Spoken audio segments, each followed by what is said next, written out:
Hi friends, welcome to Vasantha's kitchen. మా ఛానల్ని కనుక మొదటిసారి చూస్తున్నట్లయితే పక్కనే ఉన్న సబ్స్క్రైబ్ బటన్ ఇంకా బెల్ ఐకాన్ని నొక్కండి. మేము ఇలా వీడియో పోస్ట్ చేయగానే మీకు అలా నోటిఫికేషన్స్ వచ్చేస్తాయి. ఈ వీడియోలో మనం ఎంతో రుచిగా ఉండే పచ్చి బఠానీ బోండాలు ఎలా చేయాలో చూద్దామండి. మీరు ఇక్కడ చూస్తున్నారు కదా, ఈ బోండాలు చాలా టేస్టీగా ఉంటాయి, చాలా క్రిస్పీగా టేస్టీగా ఉంటాయి, ఎంతో ఈజీగా చేసుకోవచ్చు. ఇంకా అందులోకి చట్నీ కూడా ఎలా చేయాలో ఈ వీడియోలో నేను మీకు చూపిస్తాను. ముందుగా మిక్సింగ్ బౌల్లోకి అరకప్పు వరకు గోధుమ పిండిని యాడ్ చేసుకోవాలి. అందులోకి పావు కప్పు మైదా పిండి, ఇంకా పావు టీ స్పూన్ ఉప్పు, అర టీ స్పూన్ జీలకర్ర, అలాగే పావు టీ స్పూన్ అల్లం, ఇంకా పావు టీ స్పూన్ వంట సోడా అండి. మీరు అల్లాన్ని తురివైనా తీసుకోవచ్చు. అలాగే ఒక చిన్న పచ్చిమిర్చిని చిన్న చిన్న ముక్కలుగా కట్ చేసి యాడ్ చేసుకోవాలి. ఇప్పుడు ఒకసారి మొత్తం స్పూన్తో కలుపుకోవాలి. ఆ తర్వాత ఇందులోకి ముప్పావు కప్పు వరకు మజ్జిగ తీసుకున్నామండి. కొంచెం కొంచెంగా మజ్జిగని యాడ్ చేస్తూ ఉండలనేవి లేకుండా స్మూత్ బ్యాటర్ లాగా ప్రిపేర్ చేసుకోవాలి. ఒకేసారి మజ్జిగని యాడ్ చేయొద్దండి. తీసుకున్న క్వాంటిటీకి ముప్పావు కప్పు మజ్జిగ సరిపోయిందండి. చూసారు కదా, ఇలా స్మూత్గా మనం బ్యాటర్లా ప్రిపేర్ చేసుకొని పక్కన ఉంచుకోవాలి.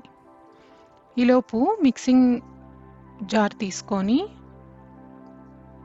1 కప్పు వరకు నానబెట్టిన పచ్చి బఠానీని తీసుకోవాలి. కచ్చాబచ్చాగా ఇలా చూపించిన విధంగా క్రష్ చేసినట్టు గ్రైండ్ చేసుకొని ఆ బఠానీని కూడా ఇందులోకి యాడ్ చేసుకోవాలి. ఇప్పుడు ఒకసారి మొత్తం బాగా కలుపుకోవాలి.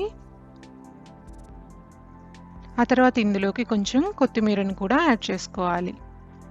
ఒకసారి బాగా కలుపుకొని దీన్ని ఒక 30 నిమిషాల పాటు పక్కన ఉంచుకోవాలండి. ఈలోపు మనం ఇందులోకి చట్నీ ఎలా చేయాలో చూద్దాం. స్టవ్ ఆన్ చేసి కడాయిలోకి ముందుగా 1 టీ స్పూన్ ఆయిల్ తీసుకోవాలి. ఆయిల్ వేడైన తర్వాత ముందుగా పావు కప్పు వరకు పచ్చిశనగపప్పుని యాడ్ చేసుకోవాలి. అలాగే 3 ఎండుమిర్చిని కూడా యాడ్ చేసుకోవాలి. 1 నిమిషం పాటు మీడియం ఫ్లేమ్లో ఫ్రై చేసుకోవాలి. ఆ తర్వాత ఇందులోకి పావు కప్పు వేరుశనగపప్పు అండి, ఇక్కడ పచ్చివి యాడ్ చేస్తున్నాము. అలాగే 1 పచ్చిమిర్చిని కూడా ఇలా కట్ చేసి యాడ్ చేసుకోవాలి. మరొక నిమిషం పాటు ఫ్రై చేసుకోవాలి. ఆ తర్వాత ఇందులోకి 1/2 ఇంచు అల్లం ముక్కని యాడ్ చేసి ఒక 20 సెకండ్స్ పాటు ఫ్రై చేసి స్టవ్ ఆఫ్ చేసుకోవాలండి. ఇది పూర్తిగా చల్లారిన తర్వాత మిక్సీ జార్లోకి ఇదంతా యాడ్ చేసుకొని ఇప్పుడు బాగా స్మూత్గా గ్రైండ్ చేసుకోవాలి. అలాగే 1/2 టీ స్పూన్ ఉప్పు కూడా యాడ్ చేసుకోవాలండి. ఇంకా 1 టేబుల్ స్పూన్ వరకు ఎండు కొబ్బరి తురుము యాడ్ చేసుకోవాలి. మధ్యలో కొంచెం వాటర్ యాడ్ చేసుకుంటూ ఇలా స్మూత్గా గ్రైండ్ చేసుకోవాలి. ఇప్పుడు ఒక మిక్సింగ్ బౌల్లోకి చట్నీని తీసుకొని ఆ మిక్సర్లోనే కొంచెం వాటర్ అనేది యాడ్ చేసుకోవాలి. ఇప్పుడు తాలింపు కోసం స్టవ్ ఆన్ చేసి కడాయిలోకి 1 టీ స్పూన్ ఆయిల్ తీసుకున్నామండి. ఆయిల్ వేడైన తర్వాత తాలింపు గింజలన్నీ యాడ్ చేసుకోవాలి. పచ్చిశనగపప్పు, ఆవాలు, మినపప్పు, ఇంకా ఎండుమిర్చి, జీలకర్ర లో మీడియంలో కొంచెం చిటపటమన్న తర్వాత కొంచెం కరివేపాకుని కూడా యాడ్ చేసి చిటపటమన్న తర్వాత ఇప్పుడు స్టవ్ ఆఫ్ చేసుకొని ఈ తాలింపుని చట్నీలోకి యాడ్ చేసుకోవాలి. ఒకసారి బాగా కలుపుకొని పక్కన ఉంచుకోవాలండి. అంతే, ఎంతో టేస్టీగా మనకి బోండాల్లోకి చట్నీ రెడీ అయిపోయింది. ఇప్పుడు బోండాల్ ప్రిపరేషన్ కోసం స్టవ్ ఆన్ చేసి డీప్ ఫ్రైకి సరిపడా ఆయిల్ తీసుకొని ఆయిల్ వేడైన తర్వాత మనం కలిపెట్టుకున్న బ్యాటర్ని చిన్న చిన్న ఉండల్లాగా ఇలా బోండాల్లాగా వేసుకోవాలండి. ఈ బోండాలు చాలా టేస్టీగా ఉంటాయండి. చేసుకోవడం కూడా చాలా ఈజీ. స్నాక్స్ తినాలనిపించినప్పుడు ఎంతో ఈజీగా సాయంత్రం పూట చేసుకోవచ్చు. ముందుగా 1 నిమిషం పాటు మీడియం ఫ్లేమ్లో ఇక్కడ ఫ్రై అయిన తర్వాత చూస్తున్నారు కదా, ఒకవైపు మనకి కలర్ చేంజ్ అయిపోయింది, మరోవైపుకి తిప్పుకోవాలి. అలాగే అన్ని వైపులా ఈక్వల్గా మనకి గోల్డెన్ బ్రౌన్ కలర్ వచ్చేంత వరకు ఫ్రై చేసుకోవాలి.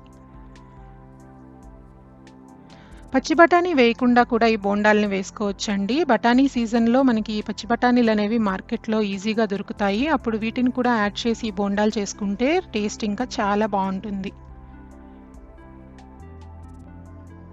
ఇక్కడ మనకి మొత్తం కలర్ చేంజ్ అయిపోయిందండి. బోండాలు రెడీ అయిపోయాయి. ఇప్పుడు ఎక్సెస్ ఆయిల్ అనేది డ్రైన్ చేసేసి పక్కకు తీసుకోవడమే. అంతేనండి.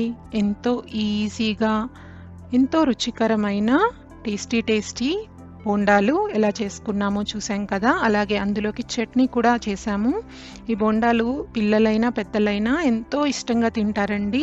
వీటిని మీరు ట్రై చేసి ఎలా వచ్చిందో కామెంట్ సెక్షన్లో చెప్పండి. ఈ వీడియో కనుక మీకు నచ్చినట్లయితే మీ ఫ్రెండ్స్కి, ఫ్యామిలీకి తప్పకుండా షేర్ చేయండి. మరిన్ని tasty, variety and healthy recipes కోసం వసంతాస్ కిచెన్కి సబ్స్క్రైబ్ అవ్వండి. Thank you for watching this video.